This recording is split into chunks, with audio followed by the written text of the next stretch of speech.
ഏറെ ശ്രദ്ധേയമായ ഹരിയാന ജമ്മു കാശ്മീർ തെരഞ്ഞെടുപ്പിന്റെ വോട്ടെണ്ണൽ ഇന്നാണ് 8 മണിക്കാണ് വോട്ടെണ്ണൽ ആരംഭിക്കാൻ പോവുക. ജമ്മു കാശ്മീരിന്റെ പ്രത്യേക പദവി റദ്ദാക്കിയതിനു ശേഷം നടന്ന ആദ്യ നിയമസഭാ തെരഞ്ഞെടുപ്പെന്ന പ്രത്യേകതയും ഈ തെരഞ്ഞെടുപ്പിനുണ്ട്. ഹരിയാനയിൽ കോൺഗ്രസിനാണ് എക്സിറ്റ് പോൾ ഫലങ്ങളിൽ മുൻതൂക്കം പ്രവചിച്ചിരിക്കുന്നത്. കോൺഗ്രസ് സർക്കാർ രൂപീകരണ ചർച്ചകളിലേക്കും നടന്നു കഴിഞ്ഞിരിക്കുന്നു. ജമ്മു കാശ്മീരിൽ ആർക്കും കേവല ഭൂരിപക്ഷം ലഭിക്കില്ലെന്നുള്ളതാണ് എക്സിറ്റ് പോൾ ഫലങ്ങൾ നൽകിയിരുന്ന സൂചന. ജമ്മു കാശ്മീരിലെ വിവരങ്ങളുമായി ബി ബാലഗോപാൽ, ഒപ്പം തന്നെ അനൂപ് ദാസ്, ഹരിയാനയിൽ നിന്നുള്ള വിവരങ്ങൾ നൽകാൻ അർജുൻ പീതാംബരൻ എന്നിവരൊക്കെ ചേരുന്നുണ്ട്. അനൂപിലേക്ക് പോവുകയാണ് ആദ്യം. അനൂപ്, ജമ്മു കാശ്മീരിനെ സംബന്ധിച്ചിടത്തോളം ഈ വോട്ടെടുപ്പ്, തെരഞ്ഞെടുപ്പ് എന്ന് പറയുന്ന ജനാധിപത്യത്തിന് ഉത്സവമാണ്. ഒരു പതിറ്റാണ്ടിനിപ്പുറത്തേക്ക് ആ ഉത്സവം തിരിച്ചു കിട്ടിയതിന്റെ ആവേശവും ഒപ്പം തന്നെ ഭരണകർത്താക്കൾക്കെതിരെ എഴുതേണ്ട വികാരം എന്താണോ ആ വൈകാരികത എഴുതി തീർക്കുകയും ഒക്കെ ചെയ്തിട്ടിരിക്കുന്ന ഒരു തെരഞ്ഞെടുപ്പാണ്. അത് ഏറെ നിർണായകവും കൂടിയാണ്. അപ്പോൾ അത് ഏത് തരത്തിൽ പ്രതിഫലിക്കും ഇന്ന് വോട്ടെണ്ണുമ്പോൾ എന്നുള്ളതാണ് എല്ലാവരുടെയും പ്രതീക്ഷ. എക്സിറ്റ് പോൾ ഫലങ്ങളൊക്കെ ഇതിനകം തന്നെ വന്നു കഴിഞ്ഞു. അതിനപ്പുറത്തേക്ക് എപ്പോൾ എണ്ണി തുടങ്ങും? അവിടെ എല്ലാത്തിനും സജ്ജമായി കഴിഞ്ഞിട്ടുണ്ടോ കാര്യങ്ങൾ? ജമ്മു കാശ്മീരും ഹരിയാനയും രണ്ടും വളരെ പ്രധാനപ്പെട്ട സ്ഥലങ്ങളാണ്. ജമ്മു കാശ്മീരിന്റെ വിശദാംശങ്ങൾ നമുക്ക് വേണ്ടി പങ്കുവെക്കുക ബി ബാലഗോപാലാണ്. ബാലഗോപാൽ എനിക്കൊപ്പമുണ്ട്. അത് നമുക്ക് ഹരിയാനയിലെ വിശദാംശങ്ങളിലേക്ക് പോകാം. 8 മണിക്ക് രണ്ട് സ്ഥലത്തും വോട്ടെണ്ണി തുടങ്ങും. എണ്ണി തുടങ്ങുമ്പോൾ ആദ്യം പോസ്റ്റൽ വോട്ടുകൾ എണ്ണും. ചെറിയ ട്രെൻഡുകൾ മാത്രമേ നമുക്ക് ലഭിക്കുകയുള്ളൂ. അത് കഴിഞ്ഞ് ഏതാണ്ട് 1 മണിക്കൂർ കഴിയുമ്പോഴേ കൃത്യമായ ട്രെൻഡ് എന്ത് എന്ന് മനസ്സിലാക്കാൻ കഴിയത്തക്ക വിധത്തിലുള്ള വിവരങ്ങൾ നമുക്ക് ലഭ്യമാവുകയുള്ളൂ. എന്തായാലും എക്സിറ്റ് പോളുകൾ പറയുന്നതനുസരിച്ചാണെങ്കിൽ ഹരിയാനയിൽ വലിയ മുന്നേറ്റം കോൺഗ്രസ് നടത്തും എന്നുള്ളതാണ്. കഴിഞ്ഞ 10 വർഷം BJP ഭരിച്ചു. ആദ്യ 5 വർഷം അവർക്ക് വലിയ ഭൂരിപക്ഷം ഉണ്ടായിരുന്നു. രണ്ടാമത് പക്ഷേ ആ ഭൂരിപക്ഷം നഷ്ടപ്പെട്ടു. JJPയെ കൂട്ടുപിടിച്ചു. അപ്പോഴാണ് കർഷക സമരം വന്നത്. ആ കർഷക സമരത്തിൻ്റെ സമയത്ത് JJP പിന്തുണ പിൻവലിക്കാത്തത് കർഷകർക്കിടയിൽ വലിയ പ്രശ്നമുണ്ടാക്കി. കഴിഞ്ഞ ലോക്സഭാ തെരഞ്ഞെടുപ്പിൽ JJP തറപറ്റിപ്പോയി. അങ്ങനെ വലിയ കുഴപ്പങ്ങളൊക്കെ, രാഷ്ട്രീയമായി വലിയ മാറ്റങ്ങൾ ഉണ്ടായി. കഴിഞ്ഞ ലോക്സഭാ തെരഞ്ഞെടുപ്പിൽ കോൺഗ്രസ് വമ്പൻ തിരിച്ചുവരവ് ഹരിയാനയിൽ നടത്തി. അപ്രതീക്ഷിതമായിട്ടുള്ള തിരിച്ചുവരവ്. കർഷകർ, തൊഴിലാളികൾ, വിദ്യാർത്ഥികളെല്ലാം വലിയ സമരങ്ങൾ നടത്തിയ സംസ്ഥാനമാണ് ഹരിയാന. ആ ഹരിയാനയിൽ 55 സീറ്റിലധികം നേടി അധികാരത്തിലെത്തും കോൺഗ്രസ് എന്നാണ് എക്സിറ്റ് പോളുകൾ പറയുന്നത്. എന്തായാലും എന്ത് സംഭവിക്കും എന്ന ചോദ്യമുണ്ട്. കോൺഗ്രസിന്റെ തിരിച്ചുവരവിന്റെ ഒരു നാന്ദി കുറിക്കലാകുമോ ലോക്സഭാ തെരഞ്ഞെടുപ്പിന് ശേഷം ഈ തിരഞ്ഞെടുപ്പ് ഫലങ്ങൾ എന്ന ചോദ്യമുണ്ട്. അതിനെല്ലാം നമുക്ക് ഉത്തരം ലഭിക്കും ഏതാണ്ട് 11 മണിയാകുന്നതോടുകൂടി. നമുക്ക് ഇനി ബാലഗോപാലുണ്ട് കൂടെ. ജമ്മു കാശ്മീരിൻ്റെ വിവരങ്ങൾ അറിയുക എന്നത് വളരെ പ്രധാനപ്പെട്ടതാണ്. അവിടെ ജനാധിപത്യം തിരിച്ചു വരുന്നു എന്ന് കൂടെ പറയാം അല്ലേ നമുക്ക്? ഒരു പതിറ്റാണ്ടിന് ശേഷം ജമ്മു കാശ്മീരിലെ ഒരു സർക്കാർ രൂപീകരണം, അതായത് ജമ്മു കാശ്മീർ കേന്ദ്രഭരണ പ്രദേശമായതിനു ശേഷമുള്ള ആദ്യ സർക്കാർ രൂപീകരണത്തിലെ സംബന്ധിച്ച ഏറ്റവും നിർണായകമായ തെരഞ്ഞെടുപ്പാണ് ഇത്തവണ നടന്നത്. ആ തെരഞ്ഞെടുപ്പ് ഫലം നേരത്തെ അനൂപ് പറഞ്ഞതുപോലെ തന്നെ ഹരിയാന എന്നതുപോലെ തന്നെ ജമ്മു കാശ്മീരിലും കൃത്യം 8 മണിക്ക് തന്നെ വോട്ടെണ്ണൽ നടപടികൾ ആരംഭിക്കുന്നതായിരിക്കും. ആദ്യ ട്രെൻഡുകൾ ഏതാണ്ട് 8:30 ലഭിക്കുമെന്നാണ് തെരഞ്ഞെടുപ്പ് കമ്മീഷൻ വൃത്തങ്ങൾ അറിയിച്ചിട്ടുള്ളത്. ഹരിയാനയിലും ജമ്മു കാശ്മീരിലുമൊക്കെ ഒരു 90 അംഗ നിയമസഭ എന്ന തരത്തിലായിരുന്നു ഈ ആദ്യഘട്ടങ്ങളിലൊക്കെ ഈ നമ്മൾ കരുതിയിരുന്നത്. അതായത് മാജിക് ഫിഗർ എന്നുള്ളത് 45 ആയിരുന്നു. പക്ഷേ ജമ്മു കാശ്മീരിലെ അവസാനം ഈ എക്സിറ്റ് പോൾ ഫലങ്ങളൊക്കെ പുറത്തു വന്നതിന് ശേഷം ഈ 5 നോമിനേറ്റഡ് അംഗങ്ങളെ സംബന്ധിച്ചാണ് ഇപ്പോൾ വലിയ വിവാദമൊക്കെ ചർച്ച നടക്കുന്നത്. വലിയ കോടതി പോകുന്നു പറയുന്നുണ്ട് കോൺഗ്രസ് പറയുന്നുണ്ട്. അതിനേക്കാളും ഒക്കെ ഉപരിയായിട്ട് ഈ 5 പേർ ആരായിരിക്കുമെന്നതിനെ സംബന്ധിച്ച് ഇന്നലെ BJPയുടെ സംസ്ഥാന ഉപാധ്യക്ഷൻ സോഫി യൂസഫ് ആരെയാണ് നോമിനേറ്റ് ചെയ്യാൻ വേണ്ടി പോകുന്നതെന്ന് പറഞ്ഞിട്ടുണ്ട്.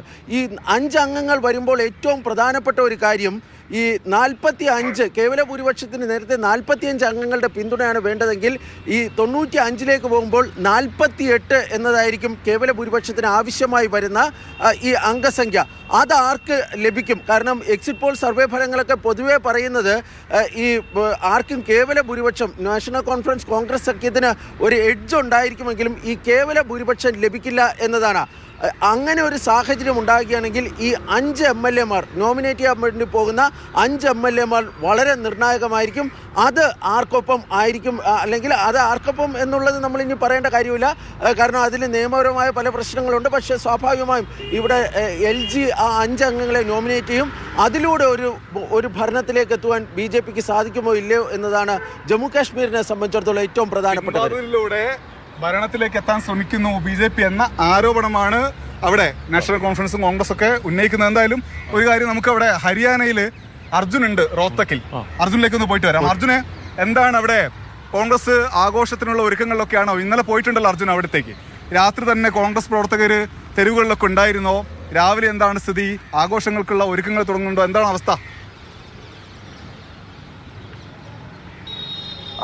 അനുപേട്ട, നമ്മൾ ഈ എക്സിറ്റ് പോളിലൊക്കെ പ്രവചിക്കുന്നത് പോലെ തന്നെ കോൺഗ്രസ് അധികാരത്തിൽ വരുന്ന ഒരു ഫലമാണ് ഹരിയാനയിൽ ഉണ്ടാകുന്നതെങ്കിൽ ആര് മുഖ്യമന്ത്രിയാകുമെന്ന ചോദ്യത്തിനുള്ള ഉത്തരം, അല്ലെങ്കിൽ അതിൻ്റെ ഏറ്റവും മുൻപന്തിയിലുള്ള ഒരാൾ ഭൂപീന്ദർ സിംഗ് ഹൂഡ, ഹരിയാന പ്രദേശ് കോൺഗ്രസ് കമ്മിറ്റിയുടെ അധ്യക്ഷൻ കൂടിയാണ്. അദ്ദേഹത്തിൻ്റെ വീട്ടിന് മുന്നിലാണ്, തൊട്ട് മുന്നിലാണ് നമ്മളിവിടെ ഉള്ളത്. നമ്മൾ ഇന്നലെ രാത്രി ഇവിടെ എത്തിയിരുന്നു. ആ സമയത്ത് അദ്ദേഹം വീട്ടിലില്ലായിരുന്നു, മറിച്ച് റോഹ്തക്കിൻ്റെ തന്നെ മറ്റ് പ്രാന്തപ്രദേശങ്ങളിലെല്ലാം തന്നെ സഞ്ചരിച്ച് അവിടെയുള്ള ഒരുക്കങ്ങളെല്ലാം തന്നെ വിലയിരുത്തിക്കൊണ്ടിരിക്കുകയായിരുന്നു. അദ്ദേഹത്തിൻ്റെ അനുയായികളുമായി സംസാരിച്ചു കൊണ്ടിരിക്കുകയായിരുന്നു. മറ്റ് ഒരുക്കങ്ങളെല്ലാം തന്നെ അദ്ദേഹം പരിശോധിച്ചു കൊണ്ടിരിക്കുകയായിരുന്നു. ഇന്ന് രാവിലെ 8 മണിക്ക് വോട്ടെണ്ണൽ ആരംഭിച്ചാൽ ഇവിടെ തൊട്ട് അടുത്ത് തന്നെയുള്ള ഒരു പാർട്ടി ഓഫീസുണ്ട്. അത് വലിയൊരു കെട്ടിടമാണ്, ഈ ഹൂഡ കുടുംബത്തിൻ്റെ തന്നെ ഒരു കെട്ടിടമാണ്. അവിടെ ഇരുന്ന് പാർട്ടി പ്രവർത്തകർക്കൊപ്പം ഈ വലിയ സ്ക്രീനിലെല്ലാം ഈ വോട്ടെണ്ണലിൻ്റെ ദൃശ്യങ്ങളും തത്സമയം തന്നെ കാണാനാണ് അദ്ദേഹം നിലവിൽ തീരുമാനിച്ചിരിക്കുന്നത്. ഇന്നലെ രാത്രി ഇവിടേക്ക് എത്തുന്ന സമയത്ത് ഈ വീട് കേന്ദ്രീകരിച്ച് ചില ചർച്ചകൾ എനിക്ക് കാണാൻ സാധിച്ചു. അദ്ദേഹം ഇവിടെ ഇല്ല, പക്ഷെ മറ്റ് ചില പാർട്ടി നേതാക്കൾ, പാർട്ടി പ്രവർത്തകരെല്ലാം തന്നെ ഈ ഭൂപീന്ദർ സിംഗ് ഹൂഡയുടെ വസതിക്ക് അകത്തെത്തി അവരുമായി സംസാരിക്കുന്നു, മറ്റു ചില കൂടിക്കാഴ്ചകൾ നടത്തുന്നു. അതിനപ്പുറത്തേക്ക് ഒരു സാധാരണ സായാഹ്നം പോലെ തന്നെയായിരുന്നു ഹരിയാനയിലെ, പ്രത്യേകിച്ചും റോഹ്തക്കിലെ തെരുവുകൾ ഉണ്ടായിരുന്നത്. ഇന്ന് രാവിലെയും വലിയ വ്യത്യാസമൊന്നുമില്ല. രാവിലെ 8 മണിക്കാണ് വോട്ടെണ്ണൽ ആരംഭിക്കുന്നത്. അത് മുൻപ് വലിയ തരത്തിലുള്ള ആഘോഷങ്ങളോ പടക്കം പൊട്ടികളോ അല്ലെങ്കിൽ മധുര വിതരണങ്ങളോ ഒന്നും തന്നെ രാവിലെ 6 മണിക്കൊന്നും തന്നെ ഈ ഹരിയാനയിൽ തിരവിലില്ല. വലിയ രീതിയിലുള്ള സുരക്ഷാ പോലീസ് ക്രമീകരിക്കുന്നുണ്ട്, വലിയ രീതിയിൽ തന്നെ ബാരിക്കേഡുകൾ വെച്ച് ആളുകളെ നിയന്ത്രിക്കുന്നുണ്ട്.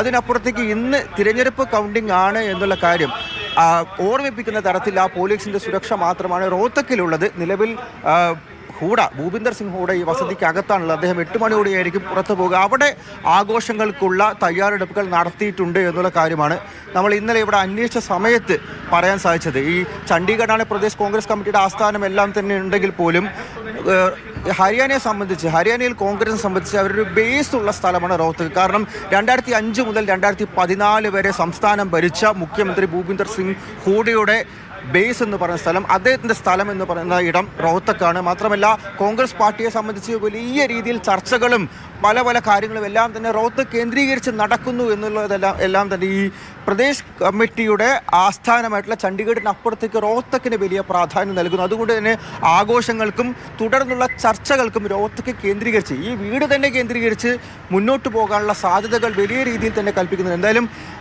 8 മണി ആവാനായിട്ട് എല്ലാവരും കാത്തിരിക്കുകയാണ്. ആ പെട്ടി പൊട്ടിക്കുന്ന സമയത്ത് ആദ്യ ട്രെൻഡുകൾ എങ്ങനെയായിരിക്കും എന്നുള്ളത്. നിലവിൽ 45 മുതൽ 55 സീറ്റ് അല്ലെങ്കിൽ 60 വരെയൊക്കെ കോൺഗ്രസ് പോകാം ഹരിയാനയിൽ എന്ന് തന്നെ പറയുന്നു. അതിൽ പല കാര്യങ്ങൾ ചർച്ചയായിട്ടുണ്ട്.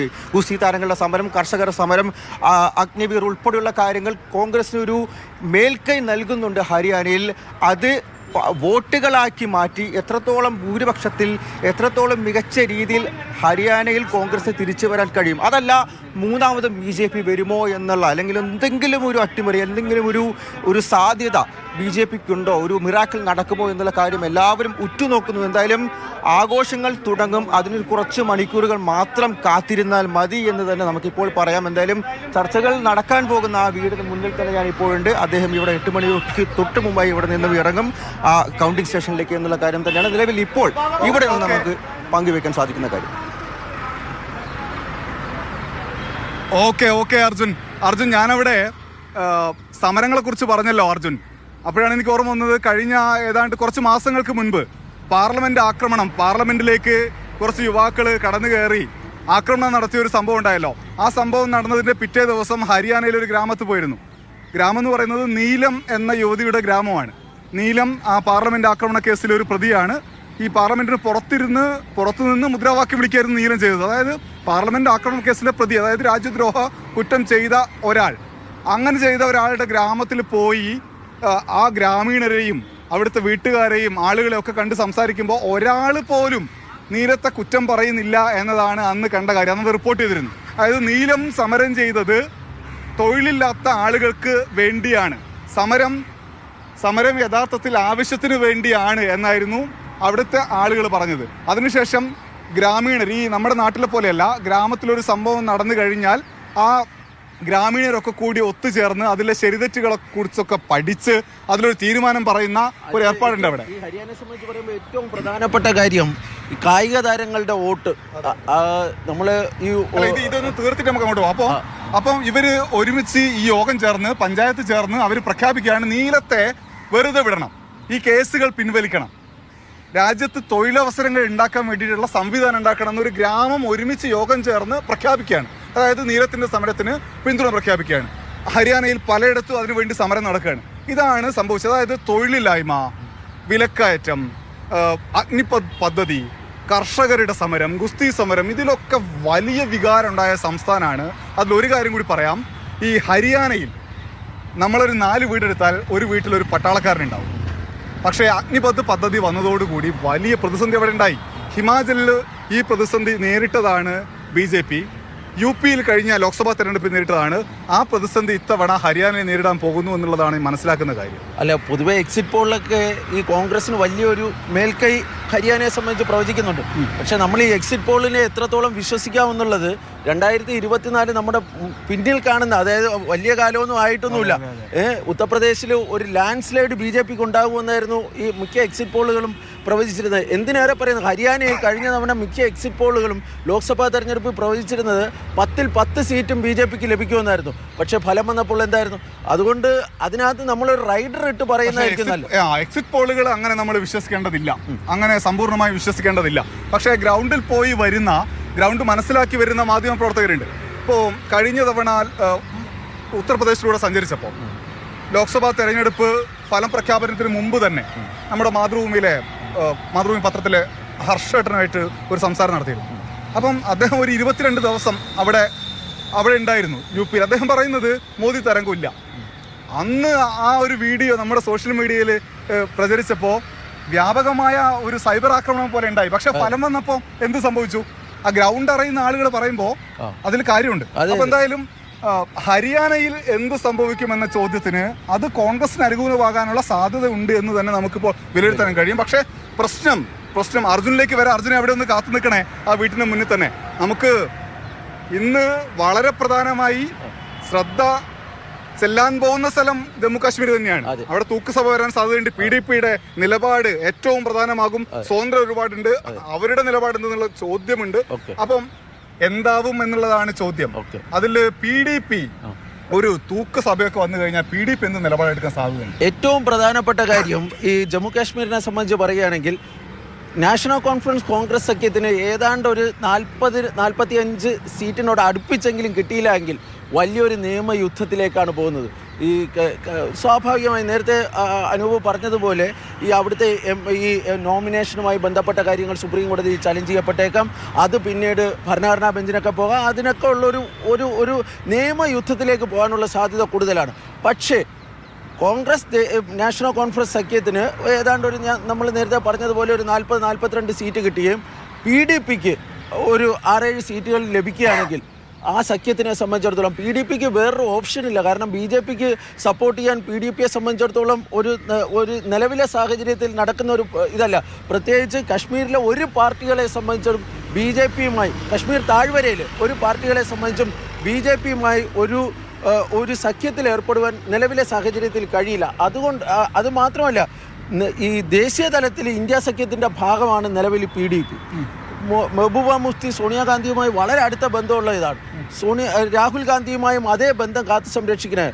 ഏതെങ്കിലും ഒരു സാഹചര്യത്തിൽ ഈ കേവല ഭൂരിപക്ഷത്തിലേക്ക് എത്തിയില്ല എങ്കിൽ, നാഷണൽ കോൺഫറൻസ് സഖ്യത്തിന് ഒരു കേവല ഭൂരിപക്ഷത്തിലേക്ക് എത്തിയില്ല എങ്കിൽ അവർക്ക് PDPയെ ആശ്രയിക്കേണ്ട ഒരു സാഹചര്യം ഉണ്ടായെങ്കിൽ PDP നിരുപാധികം അവരെ പിന്തുണയ്ക്കുമെന്നാണ് ഞാൻ കരുതുന്നത്. അവിടെ അങ്ങനെ ഒരു സാധ്യത വരുമ്പോൾ നമുക്ക് മുന്നുള്ള അടുത്ത ചോദ്യം, കോൺഗ്രസ് ഏതാണ്ട് ഉറപ്പിച്ചിട്ടുണ്ട് ഹരിയാന എന്ന് പറയുമ്പോൾ ആര് മുഖ്യമന്ത്രി എന്ന ചോദ്യമാണ്. ഭൂപീന്ദർ സിംഗ് ഹൂഡ 2 തവണ മുഖ്യമന്ത്രി ആയിട്ടുണ്ട്. അദ്ദേഹം ഒന്ന് മാറി നിൽക്കട്ടെ, മകൻ വരട്ടെ എന്ന പറച്ചിലുണ്ട് ഹരിയാനയിൽ പലയിടത്തും. റോത്തക് MP ആണ് ദീപീന്ദർ സിംഗ് ഹൂഡ. തീപ്പൊരി നേതാവാണ്, പല സമരങ്ങളിലും കണ്ടിട്ടുണ്ട്. തീപ്പൊരി നേതാവ് എന്ന് തന്നെ പറയാം. ആ ദീപീന്ദർ സിംഗ് ഹൂഡയാണോ, അതല്ല ദളിത് നേതാവ്, ഗാന്ധി കുടുംബത്തിൻ്റെ ഏറ്റവും അടുത്ത ആളുകളിൽ ഒരാളായ കുമാരി ശൈലജയാണോ, അതല്ല രൺദീപ് സിംഗ് സുർജേവാലയാണോ അതല്ല PCC അധ്യക്ഷനാണോ? ഒരുപാട് പേരാണ് മുഖ്യമന്ത്രി മോഹവുമായി ഹരിയാനയിൽ കോൺഗ്രസിന്റെ സംസ്ഥാന ഓഫീസിൽ ഇരിക്കുന്നത്. ആര് എന്ന ചോദ്യത്തിന് ഏറ്റവും മുകളിൽ നിൽക്കുന്ന ഉത്തരം ഭൂപീന്ദർ സിംഗ് ഹൂഡ എന്നത് തന്നെയാണ്. ആ ഹൂഡയുടെ വീടിന് മുന്നിലാണ് അർജുനുള്ളത്. അർജുനെ, അവിടെ മുഖ്യമന്ത്രിയെ സ്വീകരിക്കാനുള്ള ഒരുക്കങ്ങളാണോ ഇന്ന് നടക്കാൻ പോകുന്നത്?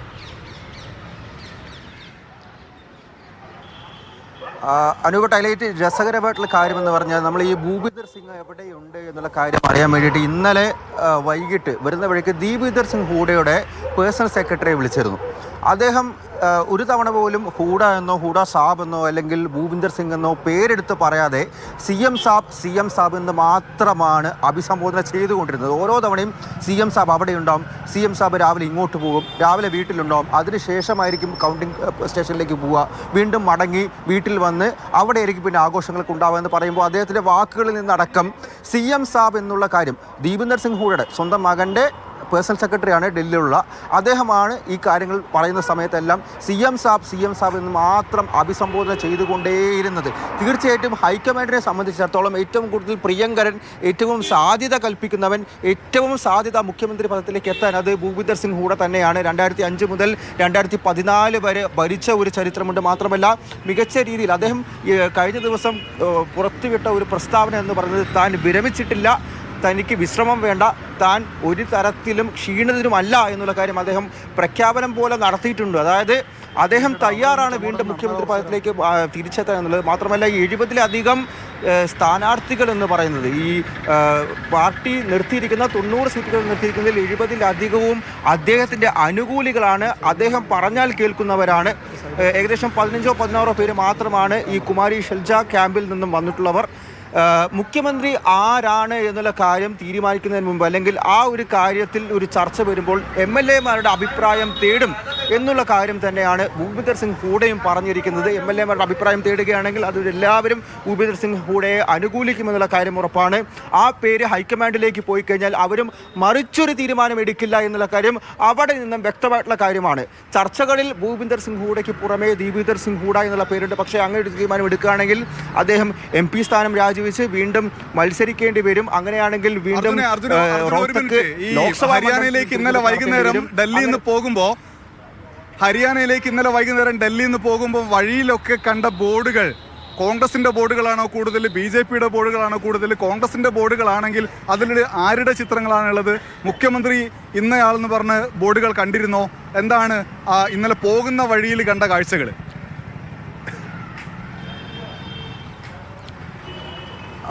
പോകുന്ന വഴിക്ക് ഏറ്റവും കൂടുതൽ ഈ നമ്മുടെ സോനിപ്പത്ത് എത്തിക്കഴിഞ്ഞാൽ, അതായത് ഡൽഹി ഹരിയാന അതിർത്തി വിട്ട് അങ്ങോട്ട് മുന്നോട്ട് പോകുന്തോറും ഗ്രാമപ്രദേശങ്ങളിലേക്ക് എത്തുമ്പോഴാണ് പ്രത്യേകിച്ചും കോൺഗ്രസിൻ്റെ ബോർഡുകൾ തന്നെയാണ്. BJP-യുടെ ബോർഡുകൾ ഇല്ല എന്ന് തന്നെ പറയാം. എവിടെയും കാര്യമായിട്ട് കണ്ടിട്ട് പോലുമില്ല BJP-യുടെ ബോർഡുകൾ. ഏറ്റവും അധികം ഉണ്ടായിരുന്നത് അത് കോൺഗ്രസിൻ്റെ ബോർഡുകളാണ്. അതിൽ ഖാർഗെയുണ്ട്, രാഹുൽ ഗാന്ധിയുണ്ട്. പക്ഷേ ഏറ്റവും വലുതായിട്ട് ഭൂപീന്ദർ സിംഗ് ഹൂഡയുടെ പേര് തന്നെയാണ്, അദ്ദേഹത്തിൻ്റെ ചിത്രങ്ങൾ തന്നെയാണ്, അദ്ദേഹത്തിൻ്റെ മുഖം തന്നെയാണ് ആ ബോർഡുകളിലും ആ സ്ഥാനാർത്ഥി പോസ്റ്ററുകളിലടക്കം എല്ലാത്തിനുമൊപ്പം ഭൂപീന്ദർ സിംഗ് ഹൂഡയുടെ അദ്ദേഹം ഒരു ഫെയിമാണ്, അദ്ദേഹം ഒരു ഫേസാണ് ഹരിയാന കോൺഗ്രസ് സംബന്ധിച്ചോളം. ശക്തനായിട്ടുള്ള നേതാവ്. PCC-യുടെ കാര്യം എടുക്കുകയാണെങ്കിൽ തന്നെ ഓക്കെ, അതാണ് മറുപടി. ഭൂപീന്ദർ സിംഗ് ഹൂഡയാണ് ഹരിയാനയിൽ നിറഞ്ഞ് എല്ലായിടത്തും നിൽക്കുന്നത്. ആ കാഴ്ചയാണ്. ഹൂഡ നിറഞ്ഞു നിൽക്കുമോ യഥാർത്ഥത്തിൽ ഈ തിരഞ്ഞെടുപ്പ് ഫലം വരുമ്പോൾ എന്നതാണ് വളരെ പ്രധാനപ്പെട്ട ചോദ്യം. കോൺഗ്രസ് ക്യാമ്പുകളിൽ നിൽക്കുന്നത് BJP ആഗ്രഹിക്കുന്നു മൂന്നാം വട്ടം. ബാലഗോപാൽ, അർജുൻ പീതാംബരൻ ആണ് വിവരങ്ങൾ നൽകിക്കൊണ്ടിരിക്കുന്നത്. അല്പസമയത്തിനകം തന്നെ P ബസന്തും ഈ ടീമിനൊപ്പം തന്നെ ചേരും. ഞങ്ങളുടെ ഡൽഹി ടീമാണ് ഹരിയാന ജമ്മു കാശ്മീർ തെരഞ്ഞെടുപ്പ് ഫലം പ്രേക്ഷകരിലേക്ക് ഓരോ നിമിഷവും ഓരോ വിവരങ്ങളും ഏറ്റവും അതിവേഗം തന്നെ വ്യക്തതയോടെ കൃത്യതയോടെ പ്രേക്ഷകരിലേക്ക് എത്തിക്കുക.